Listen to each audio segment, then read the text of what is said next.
Very welcome, very warm welcome, everyone. So, my name is Shweta, and today we'll be talking about, कि आप class 11 में गए हो अभी अभी, and after entering into class 11 what are the problems and क्या क्या चीजें आपको फेस करनी पड़ेंगी और क्या क्या सब्जेक्ट्स हैं आपके। साथ ही हम कॉमर्स या बीएसटी, आप कुछ भी उठा लो, चाहे CBSE, ICSE, I mean ISC या फिर वेस्ट बंगाल, फर्स्ट चैप्टर काफी सारा सारा सिलेबस कॉमन है। तो उस कॉमन सिलेबस का first chapter, that is nature and significance of business, उसको हम लोग पढ़ना शुरू करेंगे with several live examples and stuff. So let's begin the class now.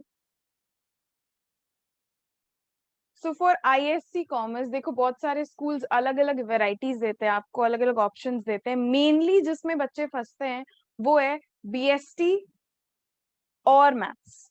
ठीक है, कि क्या ले, बीएसटी ले या मैथ्स ले। तो मैंने इसकी पहले वाले वीडियो में या फिर पिछले साल भी काफी सारे सीरीज आए थे जहाँ पे हम लोगों ने बहुत सारे लोगों से बात किया था और डिस्कस किया था कि शुड वी टेक बीएसटी और मैथ्स। देखो, फंडा बहुत ही सिंपल है। हाँ, ये है जिनके पास मैथ्स होता है आईएससी में, वो थोड़े से एक एक हायर लेवल, एक हायर पोजीशन पे होता है, फिर एक अपर हैंड होता है उनके कॉलेजेस के सिलेक्शन में, क्योंकि बहुत सारे कॉलेजेस में मैंडेट होता है कि आपको मैथ्स होना चाहिए।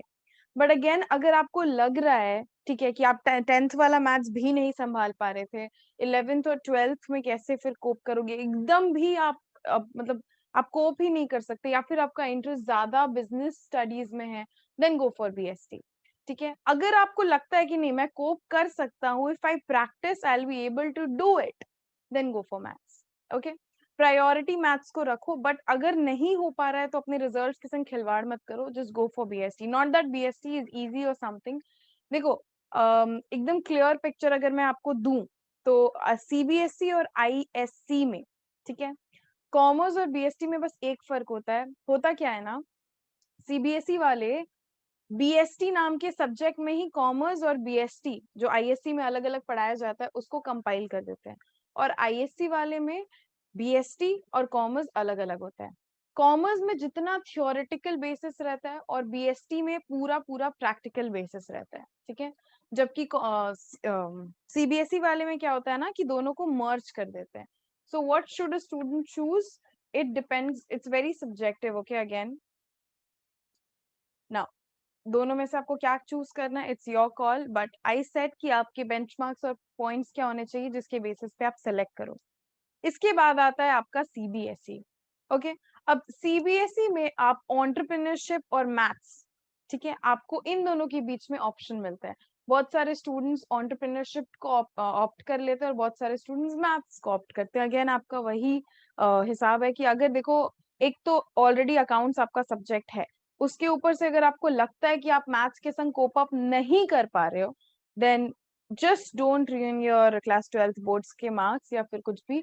Go for entrepreneurship. अगेन, वो कोई भी डिफिकल्ट या फिर कुछ ऐसा नहीं है कि बहुत इजी है, बहुत डिफिकल्ट है।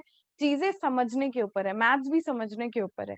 So just make your call, it's your call, and it's very important कि आप अभी अभी सब कुछ डिसाइड करो। और फ्रेंड्स वाले चक्कर में बिल्कुल मत पड़ना, ठीक है, फ्रेंड्स वाले चक्कर में बिल्कुल मत पड़ना। आप अपने स्ट्रेंथ एंड वीकनेसेस को एनालिसिस करो। अगर अपने स्ट्रेंथ एंड वीकनेसेस को एनालिसिस नहीं कर सकते हो तो चीजें बाद में खराब होती जाएंगी।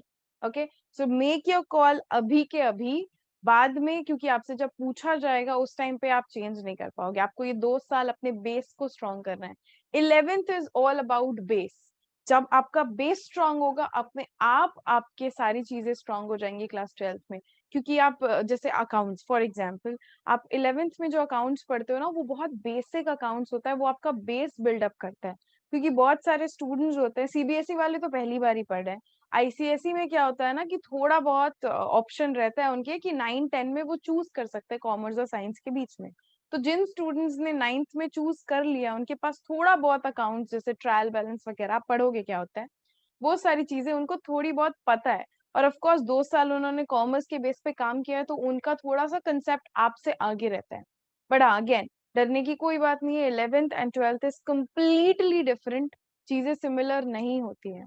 वैसे ही अकाउंट्स तो हो गया, इकोनॉमिक्स और फिजिकल एजुकेशन बहुत सारे स्कूल्स देते हैं, होम साइंस देते हैं और बहुत सारे सब्जेक्ट्स होते हैं। आई वुड सजेस्ट, अगर आप मैथ्स को एक बार के लिए छोड़ रहे हो, इकोनॉमिक्स मत छोड़ो, ठीक है।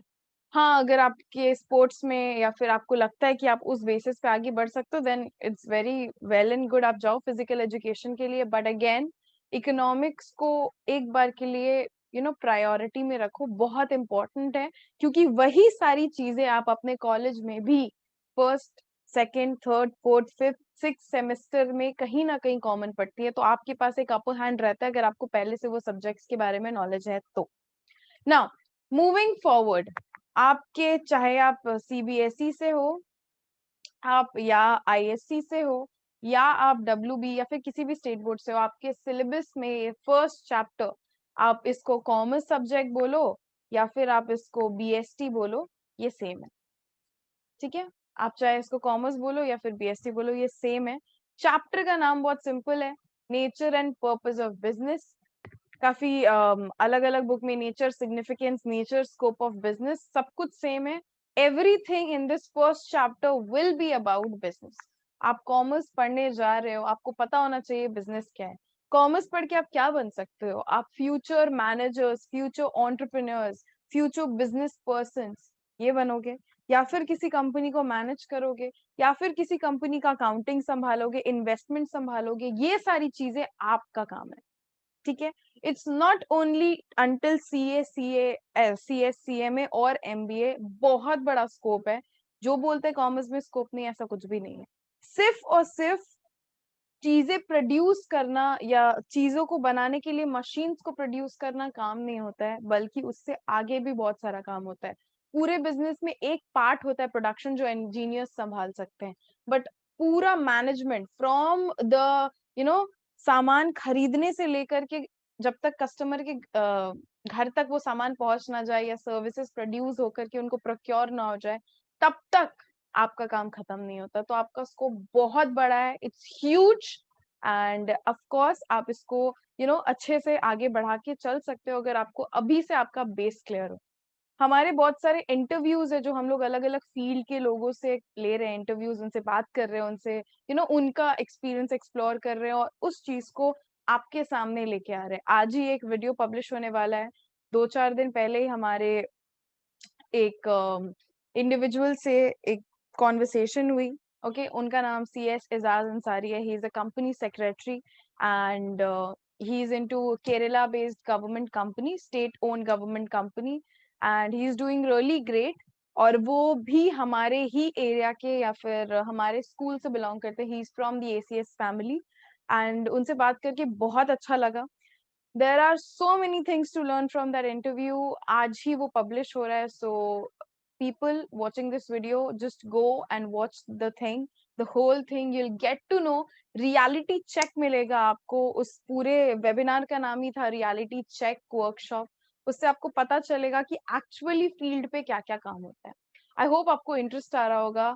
अब we'll move forward the chapter.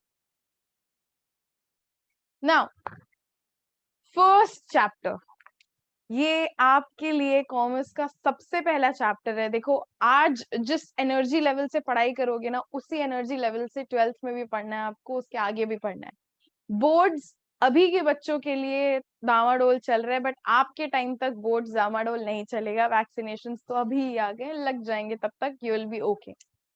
आपको फोकस करके पढ़ाई करनी है, घर पे बैठ के पढ़ना है, फिर भी उसी एनर्जी के साथ पढ़ना है जिस एनर्जी से स्कूल में पढ़ते, ठीक है। हर एक चीज को नोट डाउन करना है, एवरीथिंग, ठीक है, ताकि जब आप वापस से रिकॉल करो चीजों को तो आपको बिल्कुल भी प्रॉब्लम ना हो, आपको सब कुछ एकदम फ्रेश लगे, ऐसा ना लगे कि क्या पढ़ लिया, ठीक है। चीजों को रटना बंद कर दो, बड़े हो गए हो, समझ के उसको एनालाइज करना शुरू करो, की पॉइंट्स लिखना शुरू करो। बच्चों वाला आंसर्स मत लिखो, फ्रेम खुद से मत करो आंसर्स को दिमाग से, ठीक है। I mean of course frame करो, बट ऐसा नहीं कि खुद से मार्टिन लूथर बन के लिख दिया, ऐसा कुछ नहीं, रॉबर्ट रॉस बन गए, नहीं। ऑथर मत बनो, जो चीज आपने पढ़ी है उसी के बेसिस पे आप लिखो। यहाँ पे आपको बहुत सारे लाइव एग्जाम्पल्स, बहुत सारे सीरीज और बहुत सारी चीजें दिखेंगी जिससे आपके कॉन्सेप्ट्स एकदम 100% क्लियर हो जाएंगे, वो मेरी गारंटी है। आपका काम है जब आप पढ़ रहे हो अपने घर पे तो डांस करते हुए नहीं पढ़ना, एक जगह पे शांति से कॉपी पेन बुक जो भी है वो लेके बैठो। कोई भी बुक आपके पास हो, डजंट मैटर, आपके सामने होनी चाहिए, खुली होनी चाहिए, आपके पास एक कॉपी होनी चाहिए, एक pen pencil whatever you want to have वो होना चाहिए, ताकि आप चीजों को नोट डाउन करते हुए चलो। Let's get started. Nature and purpose of business. देखो, कॉमर्स पढ़ने जा रहे हो, पता होना चाहिए बिजनेस क्या होता है, ठीक है, और बिजनेस का नेचर, और बिजनेस यानी बिजनेस क्या है, किस तरीके का है, और पर्पस बिजनेस क्यों है, व्हाट इज द काम, what is the significance of business, उसको पढ़ने जा रहे हो। इस पूरे चैप्टर में आपको बिजनेस के बारे में क्या क्या चीजें हैं वो सारी कुछ जानने को मिलेंगी, जो कि बिगिनिंग स्टेज के लिए परफेक्ट है। ऑफ कोर्स इस क्लास में, इस वीडियो में हम लोग सारी चीजें कवर नहीं कर पाएंगे, बट मैंने ट्राई किया है जितना भी कवर करे वो आपको एकदम 100% क्लैरिटी मिल जाए। Now, what is business? If any of my student, I want to ask you guys कि अगर आप वीडियो देख रहे हो या आप लाइव क्लास कर रहे हो, एक बार के लिए पॉज करो, खुद से सोचो बिजनेस क्या है, और एक पेपर पे, ठीक है, मुझे सिर्फ 5 पॉइंट्स जो भी आपके दिमाग में आ रहा है वो लिखो, ठीक है, जो भी आपके दिमाग में आ रहा है वो लिखो। ओके, आई होप अभी तक आपने लिख लिया होगा, ठीक है, और अगर अभी भी नहीं लिखा है पॉज करो, फटाफट लिखो। नाउ मैं बताने जा रही हूँ, बस बस देखना कि जो बिजनेस एक्चुअली है, क्या आप सचमुच उन पॉइंट्स को लिख पाए हो। देखो, पता तो आपको है कि बिजनेस क्या होता है, आप सोसाइटी में रहते हो, ठीक है, सोसाइटी में बिजनेस आपको दिखता है, बट आपके दिमाग में जो एक्चुअल बिजनेस का डेफिनेशन है, क्या वो थोड़ा सा भी क्लैश करता है या नहीं, वो देखते हैं। Let's see.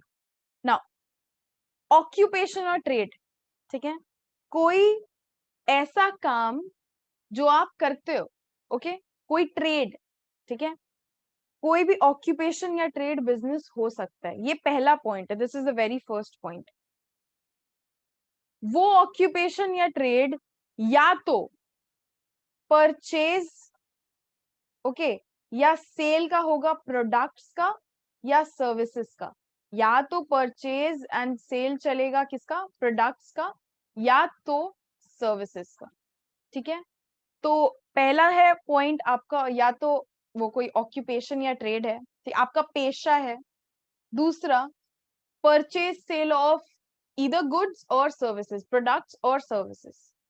तीसरा सबसे इंपॉर्टेंट है, ठीक है, वही बिजनेस का भूमि है, और वो क्या है, मेक अ प्रॉफिट।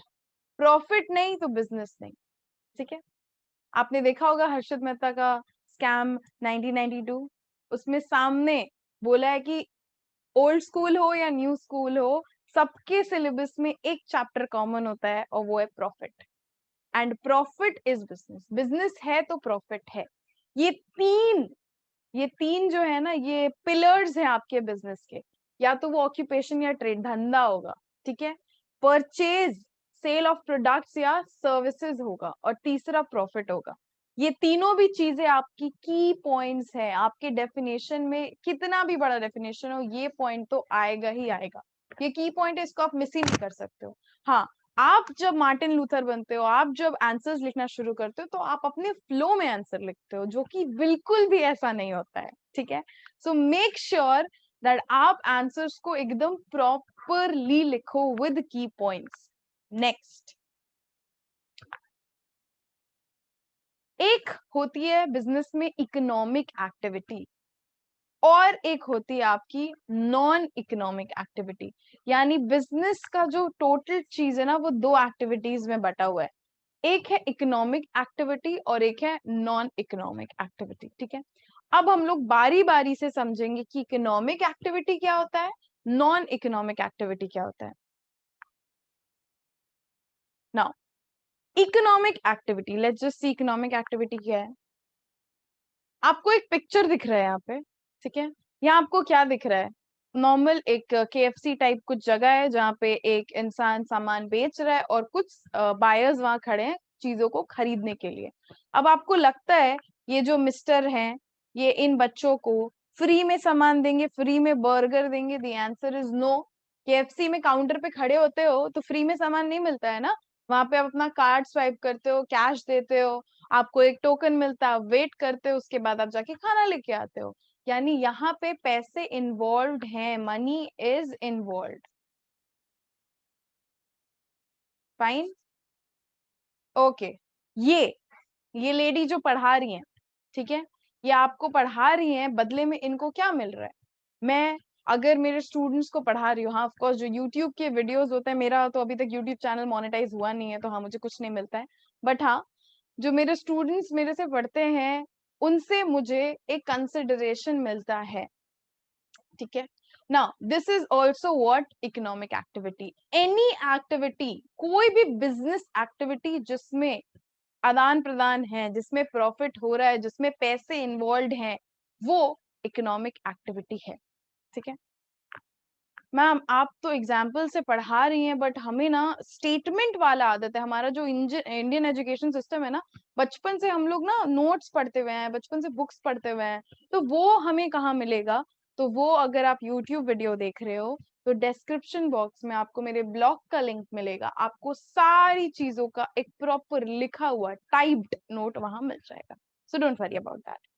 अभी कंसेप्ट समझो, कंसेप्ट पे फोकस करो। अब नॉन इकोनॉमिक एक्टिविटी क्या होती है? अगर इकोनॉमिक एक्टिविटी वो एक्टिविटी है जहां पे पैसों का आदान प्रदान है, पैसे इन्वॉल्व है, ठीक है। एनीथिंग, कोई भी जो या तो गुड्स दे या तो सर्विसेज दे, ठीक है।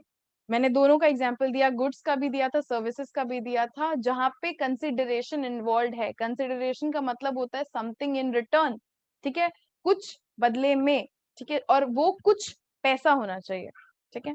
तो वो इकोनॉमिक एक्टिविटी हुई आपकी। और नॉन इकोनॉमिक एक्टिविटी क्या होती है? लेट्स सी, ये आपको दिख रहा है, ये एक्चुअली हम सब है, के प्लस का, के प्लस तो नहीं, हमारे फ्रेंड्स हैं, ठीक है, फ्रेंड्स इन फैमिली, जिन्होंने कुछ सोशल वर्क किया था 2020 में लॉकडाउन के टाइम पे। काफी सारे लोग हैं यहाँ पे जिनको मैं जानती हूँ, और जो वीडियो देख रहे होंगे वो भी इनको जानते हैं। तो ये सारे जो लोग हैं, ये every one did social work. किसी भी तरीके से सामने वाले से पैसे नहीं लिए गए, बट हाँ ऑफ कोर्स जो हमने दिया था, वहां पे कहीं ना कहीं पैसे इन्वॉल्व थे, सब्जियां आ रही थी, मास्क बन रहे थे, हम लोग जा रहे थे, कहीं ना कहीं ट्रांसपोर्टेशन कॉस्ट एंड स्टफ, बहुत सारी चीजें इन्वॉल्व थी, बहुत सारे लोगों ने डोनेट भी किया था, and we are so glad for that. And उसके बाद हमने सर्विसेज दिए, सामान भी दिया, बदले में हमें कुछ नहीं चाहिए था और ना हमें कुछ मिला।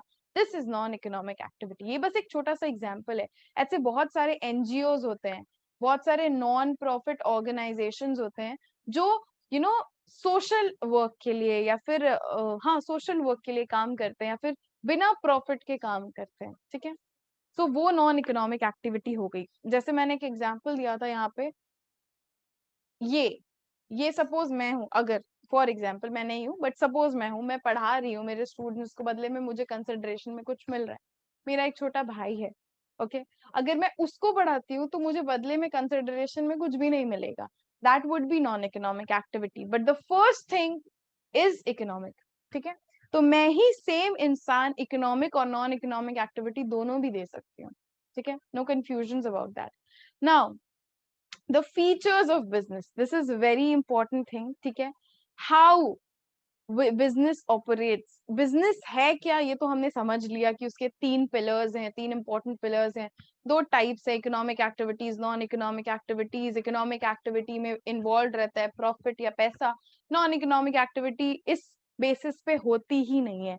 तो ma'am non economic activity business नहीं होता है? Exactly, non economic activity business नहीं कहलाता है। वो सोशल वर्क हो सकता है, वो कोई नॉर्मल काम हो सकता है, बट बिजनेस नहीं कहलाता है। ये आप के टाइप्स ऑफ बिजनेस नहीं थे, ये आपको बस बताया गया था कि हमारे सोसाइटी में दो टाइप की एक्टिविटीज होती हैं, एक इकोनॉमिक और दूसरा नॉन इकोनॉमिक। अब वापस हम बिजनेस के टॉपिक पे आ जाते हैं कि बिजनेस के क्या क्या फीचर्स हैं। फाइन, सबसे पहला, बिजनेस हमेशा एक इकोनॉमिक एक्टिविटी होता है। जैसे कि मैंने 5 सेकंड पहले बोला, नॉन इकोनॉमिक एक्टिविटी बिजनेस नहीं है, क्योंकि वो जो तीन पिलर्स थे, ट्रेड, ठीक है, occupation, purchase and sale of goods and services, and profit motive, third point ना आपका वो यू you नो चल नहीं रहा था नॉन इकोनॉमिक एक्टिविटी के साथ, तो कैंसिल, ठीक है। नाउ इकोनॉमिक एक्टिविटी होना is very very very very important. Business है तो भाई इकोनॉमिक एक्टिविटी होगा, क्यों? क्योंकि यहाँ पे रुपया का आदान प्रदान है, पैसे इन्वॉल्व है। दूसरा, प्रोडक्शन और procurement of goods and services, जो आपने ऑलरेडी देखा, मैंने बताया, right? Those were the three pillars, the three main thing. और वही चीजें यहाँ पे इन्वॉल्व है कि आप या तो प्रोड्यूस कर रहे हो, ठीक है, या तो आप प्रोडक्शन कर रहे हो, या तो आप प्रोक्योरमेंट कर रहे हो गुड्स का या सर्विसेज का। अगर गुड्स है तो प्रोडक्शन, और अगर सर्विसेज है तो प्रोक्योरमेंट।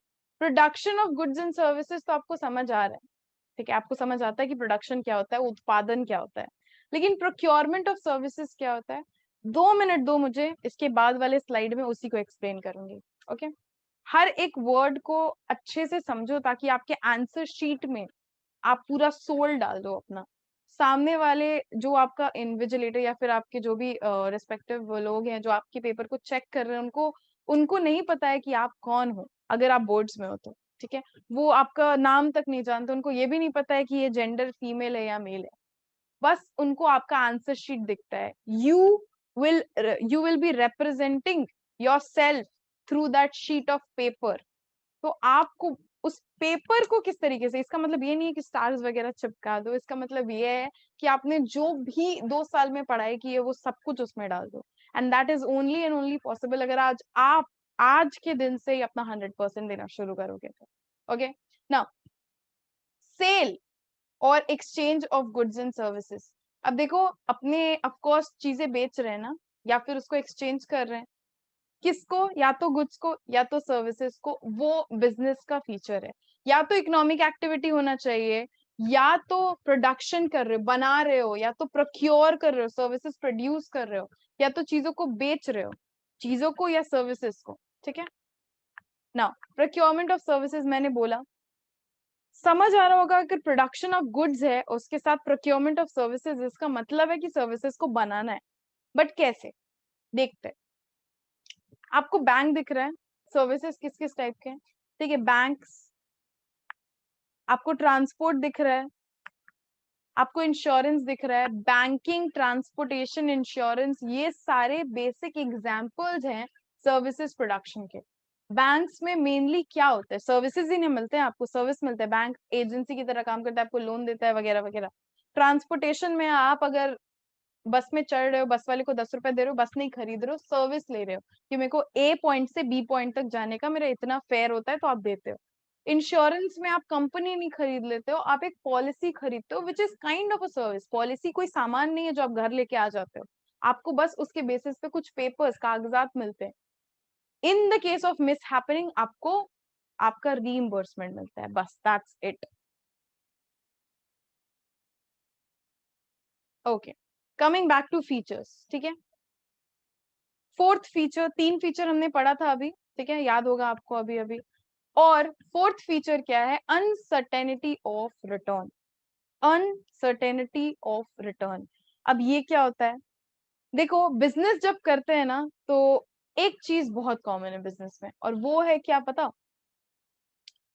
कि हमें पता नहीं कि आज अगर हम 100 रुपए बिजनेस में इन्वेस्ट कर रहे हैं ना, तो हमें कल को कितना मिलेगा। अनसर्टेनिटी ऑफ रिटर्न क्या मैं बोल रही थी कि अगर आप 100 रुपए, आपको दिख रहा है ना, अगर आप 100 रुपए इन्वेस्ट करते हो तो आपको एग्जैक्टली नहीं पता कि आपको प्रॉफिट होगा या लॉस होगा, ठीक है। आप अगर 100 रुपए इन्वेस्ट कर रहे हो तो एग्जैक्टली आपको नहीं पता है कि प्रॉफिट होगा या लॉस होगा। एग्जैक्टली बता सकते हो? ऑफ कोर्स नहीं बता सकते हो। एग्जैक्टली आप बिल्कुल भी नहीं बता सकते हो कि आपको प्रॉफिट होगा या लॉस होगा, ठीक है। My point is it's very uncertain कि अगर 100 रुपए आप इन्वेस्ट करो तो एक ऑन्टरप्रेन्योर को पता नहीं है कि उसको या तो प्रॉफिट होगा या तो लॉस होगा। और हो भी सकता है कि उसको प्रॉफिट लॉस कुछ भी ना हो, जीरो, जीरो, जीरो, जीरो कुछ हो, यानी कि नो प्रॉफिट नो लॉस। हो सकता है 100 रुपए इन्वेस्ट करने पे आपको 120 रुपए मिल जाए, हो सकता है आपको 80 रुपए वापस मिले, और हो सकता है कि आपको 100 का 100 रुपए आपका वापस मिल जाए।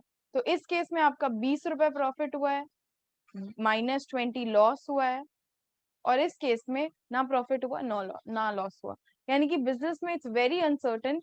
आपको किस तरीके से सरवाइव करना है बिजनेस में, किस तरीके से प्रॉफिट कमाना है, वो बहुत इंपॉर्टेंट है। अब आप एक सवाल मेरे को बोल सकते हो दैट मैम आप बोल रहे थे कि प्रॉफिट होना जरूरी है, प्रॉफिट होना जरूरी है, अगर हम लॉस कमाते हैं या फिर हमें कुछ भी, अगर नो प्रॉफिट नो लॉस होता है, यानी वो बिजनेस नहीं है? ऑफ कोर्स ऐसा नहीं है, बिल्कुल नहीं।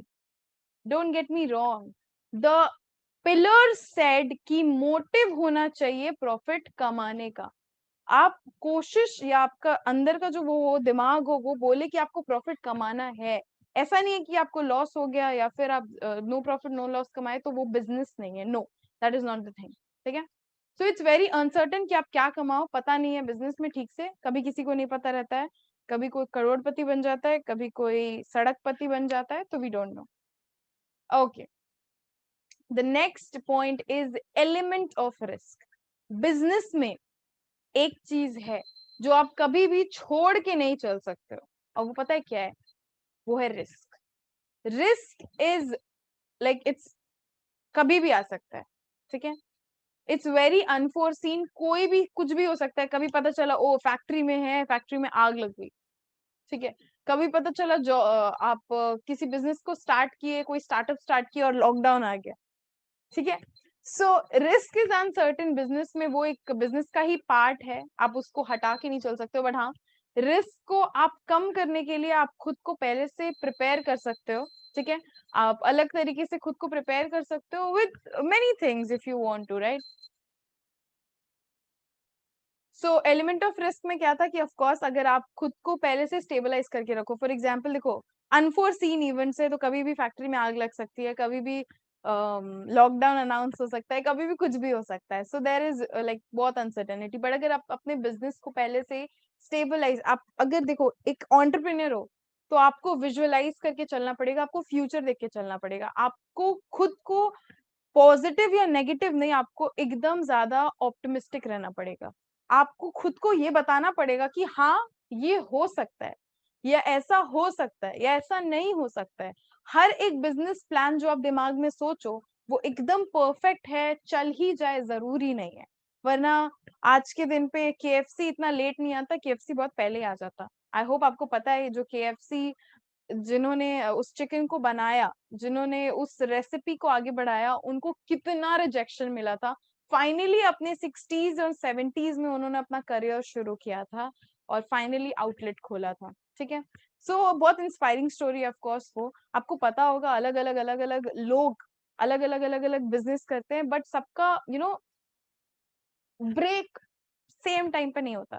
सो देयर इज नो एज, वरना कोई 18 साल की उम्र में फेसबुक जैसी कंपनी नहीं बना के करोड़पति और मिलियनर बन जाता, और कोई 70 साल की उम्र में मिलियनर नहीं बनता। It depends upon how things go. But हाँ, आपका एलिमेंट जो है रिस्क का वो हमेशा बिजनेस में रहता है, तो आपको हमेशा से एक अमाउंट या फिर एक स्ट्रैटेजी रेडी रखनी पड़ेगी कि आपके बिजनेस में अगर कोई बड़ा चेंज भी आता है तो आपका प्रोडक्शन, आपका सब कुछ स्टेबिलिटी के संग चले, स्टेबलाइज्ड रहे। ठीक है, ऐसा भूकंप ना आ जाए। Now the next very point is कि आपने जो बिजनेस के बारे में पढ़ा, आपने एक्टिविटीज के बारे में पढ़ा, आपने फीचर्स के बारे में पढ़ा, आपने प्रोक्योरमेंट ऑफ सर्विसेज के बारे में पढ़ा, आपने ये भी पढ़ा कि क्या क्या और फीचर्स में क्या क्या इन डेप्थ होती हैं चीजें, वो सब पढ़ा। अब आप पढ़ोगे बहुत इंपॉर्टेंट चीज है, वो है बिजनेस के बारे में। सबसे पहला तो बिजनेस आपको ऑलरेडी पता है कि क्या है, जो है एक बार हम लोग डेफिनेशन देख लेते हैं कि it refers to what. Simple है, it refers to purchase, production, okay, sale of goods and services. किस लिए? ऑब्जेक्टिव होना चाहिए, अगेन प्रॉफिट कमाओ तभी वो बिजनेस नहीं है, आपका ऑब्जेक्टिव होना चाहिए कि आप प्रॉफिट कमाओ। दूसरा है प्रोफेशन। ठीक है, what is profession ma'am? What is profession? सबसे पहला, it includes activities which require special knowledge and skills in the occupation. ठीक है, स्पेशलाइज्ड नॉलेज होना चाहिए किसी एक फील्ड में, किसी एक चीज में। जैसे कि एक सबसे ज्यादा प्रोफेशनल जैसे डॉक्टर्स, ठीक है, MBS, chartered accountants, company secretaries, cost accountants, ये सारे प्रोफेशनल्स हैं। ठीक है, लॉयर्स, एडवोकेट्स, ये सारे प्रोफेशनल्स हैं, ये सारे खुद के बेसिस पे खड़े हैं, ये नो अपना प्रोफेशन एक पर्टिकुलर फील्ड में इनको इन डेप्थ नॉलेज है, इनके पास बहुत ज्यादा स्किल्स हैं, ठीक है, अपने फील्ड में। फिर आता है एम्प्लॉयमेंट। What is employment? यहाँ पे ऑक्यूपेशन है, ठीक है, जहाँ पे लोग किसी और के लिए काम करते हैं अपने स्किल्स के हिसाब से, ठीक है, यहाँ पे लोग किसी और के लिए काम करते हैं अपने स्किल्स के मुताबिक। आपको जॉब मिलता है आपके स्किल्स के बेसिस पे, ठीक है। अभी बिजनेस तो आप बोलोगे मैम बिजनेस, प्रोफेशन, एम्प्लॉयमेंट सब कुछ तो सेम लग रहा है, बिजनेस में भी तो आपको स्किल्स चाहिए होगा, प्रोफेशन में भी स्किल्स और एम्प्लॉयमेंट में भी स्किल्स हैं। बिजनेस में चीजें बेची और खरीदी जाती हैं प्रॉफिट के मोटिव से, तो वो थोड़ा सा अलग है, बट प्रोफेशन और एम्प्लॉयमेंट में दोनों में तो स्किल्स हैं। क्या फर्क है? डॉक्टर भी तो हॉस्पिटल्स में काम करते हैं और उनको सैलरी मिलती है, सीएसीएस भी कंपनी में काम करते हैं उनको सैलरी मिलती है, एमबीए भी कंपनीज में काम करते हैं उनको सैलरी मिलती है। तो प्रोफेशन और एम्प्लॉयमेंट अलग कैसे है? आई टेल यू, ठीक है। सबसे पहले तो बिजनेस का हम लोग इतना कुछ पढ़ चुके हैं, तो अभी दूसरी चीज जो हमें कंसीडर करनी है वो है प्रोफेशन, ठीक है। देखो चीजें बहुत सिंपल होती हैं, आपको शायद एक आध घंटा लगेगा आपको इस चैप्टर को कंप्लीट करने में, अपने बुक से आप पढ़ोगे वो खत्म हो जाएगा, बट वो आपका नॉलेज नहीं, सिर्फ और सिर्फ आपका थियोरेटिकल बेसिस पे थोड़ा सा चीज बढ़ाएगा। तो एक बच्चा जिसको यूनिट टेस्ट में 25/25 मिल रहे हैं, वो बच्चा हो सकता है कि उसको exactly pin point practical knowledge ना हो, और एक बच्चा जिसको सिर्फ 10 12 15 मिल रहे हैं उसको प्रैक्टिकल नॉलेज हो, पॉसिबल है। आपके स्कोर्स आपका नॉलेज कभी भी इन डेप्थ मार्क नहीं करते, इट्स नेवर द सेम, ठीक है। इट्स कि आप किस तरीके से पढ़ रहे हो, बट हाँ वही प्रैक्टिकल अप्रोच वाला बच्चा अगर ढंग से अपने आंसर में थोड़ा मेहनत करके लिख देना, तो उसको 25/25 लाने से कोई नहीं रोक सकता। डिफरेंस स्टूडेंट्स में नहीं है, डिफरेंस आपके स्ट्रैटेजी ऑफ लर्निंग में है। आप किस तरीके से पढ़ते हो, किस लेवल से पढ़ते हो, किस ऑब्जेक्टिव से पढ़ते हो, that is more important, that is more appropriate. आपको अपने पढ़ने का तरीका बदलना है, that is important. So profession में यहाँ पे आपको दिख रहा है, कितने सारे लोग दिख रहे हैं आपको, ठीक है, nurse, singer, detective, dancer, actor, Potter, lawyer, सब प्रोफेशनल्स हैं, अपने अपने फील्ड में उनको इन डेप्थ नॉलेज है और ये स्किल्स हैं इनके पास। एक पॉइंट मैं आपको बताऊं, हिंट दूं, इनको अगर कोई काम कोई कंपनी हायर ना भी करे तो ये खुद से सेल्फ सफिशिएंट होते हैं अर्न करने के लिए। मतलब एक डॉक्टर आपको कहाँ दिखता है मैम? हॉस्पिटल्स में और क्लिनिक में। ओके, क्लिनिक क्या उसका खुद का होता है? हाँ मैम, हम लोग जाते हैं पैसे देते। ओ अब समझ गए, अब समझ गए। यानी कि अगर किसी के लिए आप काम करो, इवन आप प्रोफेशनल हो तो भी वो एम्प्लॉयमेंट कहलाएगा, बट अगर आप खुद के लिए काम कर रहे हो, खुद से कुछ आप कर रहे हो अपने स्किल्स के बेसिस पे, तो वो प्रोफेशन कहलाएगा। लॉयर, लॉयर या तो किसी फर्म में काम कर सकता है, किसी फर्म का एम्प्लॉय हो सकता है, या खुद के लिए काम कर सकता है, खुद के ऑफिस में बैठ सकता है। एक चार्टर्ड अकाउंटेंट या तो फर्म चला सकता है खुद के नाम पे, एक कंपनी सेक्रेटरी या तो फर्म चला सकता है खुद के नाम पे, जहां वो खुद के कैपेसिटी के ऊपर से सर्विसेज देगा, या किसी कंपनी में काम कर सकता है, बट ये सब कहलाएंगे प्रोफेशनल्स, ठीक है। ये देखो आपके सामने, आपके स्क्रीन पे दिख रहा होगा, ठीक है, professor, chartered accountants, company secretary, cost accountants, teacher, nurse, so many things are there. अब एम्प्लॉयमेंट के एग्जांपल्स देख लेते हैं। देखो यहाँ पे आपको साफ दिख रहा है, एक इंटरव्यूअर है वो और एक इंसान गया हुआ है जॉब लेने के लिए। उसके स्किल्स, उसके क्वालिफिकेशंस के बेसिस पे अगर वो सिलेक्ट होता है उस कंपनी के रिक्वायरमेंट्स के हिसाब से, सैलरी नेगोशिएशन के हिसाब से, तो इस इंसान को हायर कर लिया जाएगा। वो उस कंपनी के लिए काम करेगा तो वो एम्प्लॉई कहलाएगा। कंपनी ने उसको हायर किया है, कंपनी एम्प्लॉयर कहलाएगा, कंपनी के जो मैनेजर्स वगैरह हैं। ओके, और ये आप किसी के लिए काम कर रहे हैं, फाइन। नाउ एक बहुत इंपॉर्टेंट चीज है, और वो क्या है कि how is business, profession, employment different. देखो मैंने ऑलरेडी आपको हिंट दे दिया डिस्टिंक्शंस का, बट अभी भी बहुत सारे कोर डेप्थ चीजें हैं जो मैं आपके संग डिस्कस करूंगी। बिजनेस जो है वो आपको ऑलरेडी क्लियर है कि नहीं? नहीं, देखो प्रोफेशन और एम्प्लॉयमेंट से बिजनेस तो थोड़ा अलग है, तो हाँ वो चीज तो थोड़ी सी अलग है, बट प्रोफेशन और एम्प्लॉयमेंट में अभी भी सिर्फ ऐसे ऐसे कर रहे हैं लोग, प्रॉब्लम होता है, ठीक है। लेट्स जस्ट सी कि प्रोफेशन और एम्प्लॉयमेंट ये दोनों कैसे डिफरेंट है। ओके, आपको एक क्लियर चार्ट दिख रहा होगा यहाँ पे, जहां पे आपको साफ साफ दिख रहा है क्या कि बिजनेस, प्रोफेशन है और एम्प्लॉयमेंट है, ठीक है। Now okay, fine fine fine, let's just see business, profession and employment. इसमें से आपको एक चीज तो क्लियर है कि बिजनेस अलग ही है प्रोफेशन और एम्प्लॉयमेंट से। जहां दिक्कत हो रही है वो है प्रोफेशन और एम्प्लॉयमेंट। इसको भी हम लोग क्लियर कर देते हैं, क्रिस्टल क्लियर तरीके से पढ़ लेते हैं फटाफट से, ठीक है। सबसे पहले तो मोड ऑफ एस्टैब्लिशमेंट देख लेते हैं, ठीक है। मोड ऑफ एस्टैब्लिशमेंट देख लेते हैं, यहाँ पे देखो ध्यान से, it starts after completing some legal formalities if needed. Legal formalities जैसे कि देखो, एक कंपनी फॉर्म करना हो गया, एक ओपीसी फॉर्म करना हो गया। आप बिजनेस करते हो ना, तो आपको एक कंपनी बनानी पड़ेगी ना, आप उसी में बिजनेस कर पाओगे। यानी आपको जीएसटी नंबर लेना पड़ेगा, आपको करंट अकाउंट खुलवाना पड़ेगा, आपको ट्रेड लाइसेंस लेना पड़ेगा, बहुत सारी चीजें। तो कुछ लीगल फॉर्मेलिटीज है जो हो सकती है आपको पूरी करनी हो। यानी कि शुरू करने के टाइम, एस्टैब्लिश करने के टाइम आप कैसे कर सकते हो उसको देख रहे हैं। प्रोफेशन के लिए आपको मेंबरशिप होना जरूरी है। जैसे डॉक्टर हो तो आपका एक मेंबरशिप नंबर होता है, आप चार्टर्ड अकाउंटेंट, कंपनी सेक्रेटरी या फिर कॉस्ट अकाउंटेंट हो तो आपको एक मेंबरशिप नंबर मिलता है। और ये सारे बॉडीज जो है वो किसी ना किसी एक बड़े बॉडी से गवर्नड होते हैं।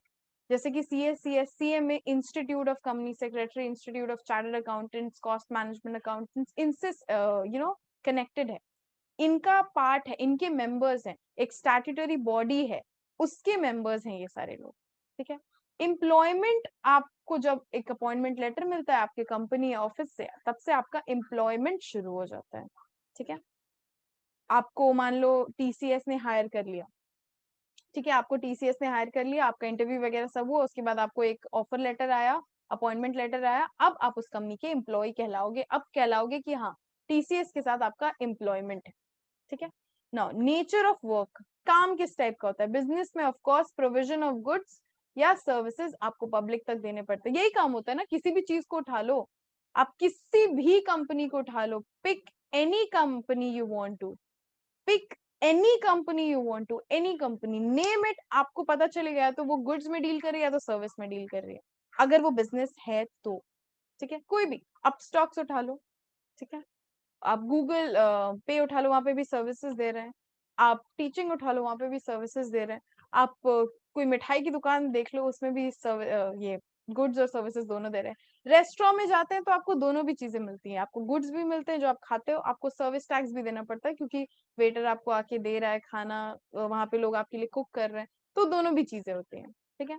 सो there are things you have to understand, business में provision of goods and services दोनों भी चीजें होती हैं, ठीक है। काम किस टाइप का होता है? प्रोफेशन में पर्सनलाइज सर्विस देना पड़ता है, आपको एक्सपर्ट एडवाइस देना पड़ सकता है, ठीक है।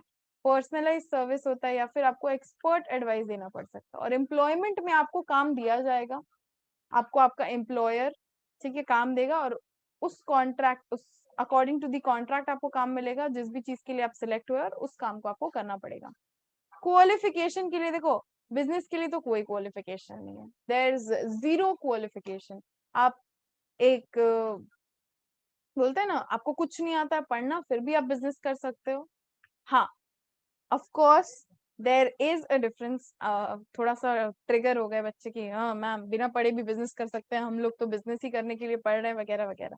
देखो पहले की बात अलग थी, अब थोड़ा कंपटीशन है तो आपको ऑफ कोर्स मार्केट स्टडी करना पड़ेगा, मॉनिटर करना पड़ेगा, उसके बाद ही जाके आप चीजों को कर सकते हो। तो हाँ, चीजें अब बहुत डिफरेंट हो गई हैं पहले से। उसके बाद अगर आप प्रोफेशन में हो तो देखो, आपको तो पूरा पूरा प्रोफेशनल क्वालिफिकेशन लेना पड़ेगा, आपको ट्रेनिंग की जरूरत है। अगर आप डॉक्टर बनते हो तो भी आपको इंटर्नशिप करना पड़ता है, सीए, सीएस, सीएमए, इन सबको इनके स्टेजेस होते हैं पढ़ाई के, और इन स्टेजेस के संग इनको इंटर्नशिप या ट्रेनिंग करना पड़ता है, इनको अपना पूरा क्वालिफिकेशन कंप्लीट करना पड़ता है, फिर जाके मेंबरशिप मिलती है इनको। डॉक्टर्स ऐसे नहीं बन जाते हैं, बहुत काम करना पड़ता है, बहुत पढ़ाई करनी पड़ती है, उसके बाद उसको प्रैक्टिस करना पड़ता है, मतलब जो थ्योरी पढ़ा उसको फिर आपको प्रैक्टिकल प्रैक्टिस करने के बाद आपको जाके कहीं डिग्री आपके हाथ में आती है, ठीक है। And then we have employment. यहाँ पे क्वालिफिकेशन, ट्रेनिंग, सब कुछ एम्प्लॉयर आपको देगा। क्वालिफिकेशन, अगर आप क्वालिफाइड हो उस जॉब के लिए तो ट्रेनिंग आपको कंपनी प्रोवाइड करेगी, एंड फाइनली आप काम कर सकते हो। कैपिटल इन्वेस्टमेंट, कितना रुपया लगेगा मैम ये बताइए। अब देखो आपका बिजनेस का क्या कैपेसिटी है, कितना बड़ा आपका बिजनेस है, क्या आप खोलना चाहते हो, उसके बेसिस पे कैपिटल लगेगा। अब मुझे मान लो एक बहुत बड़ी कंपनी खोलनी है और मैं सोचूंगी कि अरे हाँ मेरे पास 10-20 हजार उससे हो जाएगा, एक एप्लीकेशन बनाते हैं, चलो, बिल्कुल नहीं होने वाला, ठीक है। तो कैपिटल चाहिए आपके बिजनेस प्लान के हिसाब से। हाँ मैम, तो क्या छोटे से शुरू नहीं कर सकते? ऑफ कोर्स कर सकते हैं, छोटे से शुरू करके बड़ा करो, तो छोटे कैपिटल से शुरू करके बड़ा कैपिटल होगा, है ना। आपको जिस भी साइज का बिजनेस शुरू करना है, कैपिटल आपको तो लगेगा ही, ठीक है। क्या बात आप कर रही हैं। आप देखिए हमारे यहाँ पे राजा खैनी है, उसने कहाँ से शुरू किया था, आज कहाँ पहुंच गया है। तो उसने जब शुरू किया था उसके पास कैपिटल भी उतना था, इसीलिए उसने उतने से शुरू किया था। जैसे जैसे चीजें बढ़ी, चीजें बढ़ती गई और कंपनी बड़ी हो गई। आज आप बटर बाइट खाते हो ना। लिमिटेड कैपिटल फॉर एस्टैब्लिशमेंट, अगर प्रोफेशन है तो आपको एक मिनिमम अमाउंट लगेगा। जैसे आप एग्जाम देने जाओगे तो एग्जाम का फी, आप रजिस्टर करोगे तो आपका रजिस्ट्रेशन फी, जो कि फिक्स्ड रहता है, ठीक है। और एम्प्लॉयमेंट के लिए तो कोई कैपिटल की जरूरत नहीं, अगर आप क्वालिफाइड हो तो कंपनी आपको हायर कर लेगी, कंपनी आपको पैसे देगी, आपको पैसे लगाने की जरूरत नहीं है। रिवॉर्ड या रिटर्न, भाई इतना मेहनत कर रहे हैं, क्या मिलता है मैम बदले में? हम लोग तो बिना मतलब के कुछ नहीं करते, हम लोग स्वार्थी हैं।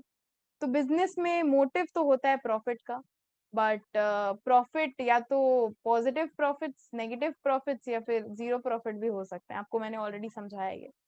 प्रोफेशन में देखो प्रोफेशनल फी होता है, जैसे टीचर्स पढ़ाते हो तो charge a certain amount, doctors के पास जाते हो तो आप एक पेमेंट करते हो, फी देते हो, लॉयर्स के पास जाते हो तो फी देते हो, चार्टर्ड अकाउंटेंट्स, कंपनी सेक्रेटरी से सर्विस लेते हो, कॉस्ट अकाउंटिंग से सर्विस लेते हो तो आप एक फी देते हो। बट हाँ, अगर यही लोग एम्प्लॉय हैं किसी कंपनी के, तो उनको सैलरी मिलती है, वेरी बेसिक, ठीक है। रिस्क बताना जरा, रिस्क कितना है मैम? तो देखो बिजनेस में तो भयंकर रिस्क होता है, हर चीज में रिस्क है, बिजनेस में हर एक स्टेप पे रिस्क है, कुछ भी करो रिस्क है, तो बहुत हाई रिस्क होता है। प्रोफेशन में तो देखो काफी लो रिस्क होता है, ठीक है, क्योंकि आप मेंबर होते हो, क्या ही बुरा हो जाएगा आपके संग। हाँ, एग्जाम्स अगर आप फटाफट फटाफट क्लियर कर लो तो। और एम्प्लॉयमेंट में अगर आप रिस्क की बात मेरे से करते हो, ठीक है, तो कोई रिस्क नहीं है एम्प्लॉयमेंट, ना ना ना ना ना, no risk. Then we have code of conduct. देखो हर एक कंपनी, हर एक बिजनेस का, हर एक प्रोफेशन का एक कोड ऑफ कंडक्ट होता है कि कैसे आपको बिहेव करना है, क्या क्या चीजें आपकी होनी चाहिए। तो बिजनेस में तो कोई कोड ऑफ कंडक्ट नहीं है जनरली, बट हाँ, बड़े कंपनीज जो है उसमें जनरली बहुत सारे लीगल फॉर्मेलिटीज वगैरह होती है, जो कि इस दायरे में नहीं पड़ता है, बट हाँ, कोई कोड ऑफ कंडक्ट नहीं होता कि किस तरीके से आपको बिहेव करना चाहिए। बट हाँ, प्रोफेशन में there is a professional code of conduct. Employment में टर्म्स एंड कंडीशंस होते हैं आपके कॉन्ट्रैक्ट के हिसाब से, जिसके हिसाब से आपको काम करना अलाउड है या नहीं अलाउड है। मैम कोड ऑफ कंडक्ट का एग्जांपल दे सकती हैं प्रोफेशन का? बिल्कुल। फॉर एग्जांपल देखो, मैं एक लॉयर हूँ, मैं Shweta, I am a lawyer, ठीक है। मुझे पता है कि मेरा जो सामने वाला क्लाइंट है, मैं लॉयर हुआ, मैं क्रिमिनल लॉयर हूँ, सामने वाला जो मेरा क्लाइंट है उसने मर्डर किया है, बट फिर भी मेरा काम है, अगर वो मेरे पास आया है, मेरा काम है कोर्ट में उसको कम से कम सजा दिलाना, बेल दिलाना, या फिर उसको यू नो क्लीन चिट दिलवाना, ठीक है। मैं बुरी लॉयर, वेरी बैड। मैंने सामने वाले का पूरा हिस्ट्री ज्योग्राफी जानते हुए, मेरे पास एविडेंसेस होते हुए, उसके बावजूद मुझे कोर्ट में यही बोलना है जो मुझे सही लगता है, ठीक है। मैं नहीं जाके बोल सकती डायरेक्टली कि देखो ये चीज है, ठीक है, दिस इज रॉन्ग। मुझे सच्चाई पता होने के बावजूद आई हाइड थिंग्स, क्योंकि मेरे को अपने क्लाइंट के लिए लड़ना है, पहली चीज, विच इज गलत, ओके।